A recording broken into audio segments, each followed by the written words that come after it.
Hi everybody, Chris Giles here from the Faktori.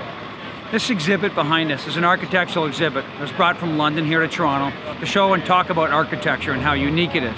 And the reason I want to talk about this here today is it allows me to have a business parallel set. And the parallel is that if you notice, it's cubes that form a wave.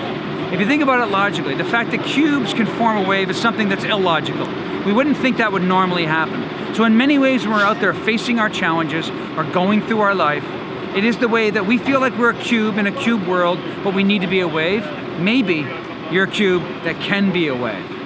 So as you go through your life and as you're going through these different things in your world, make sure that you're doing everything you can to be as unique and architecturally correct as you can.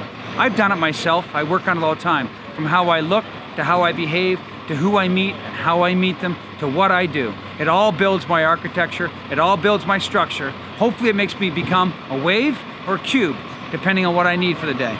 Wishing you a great day. Chris Giles from the Faktori.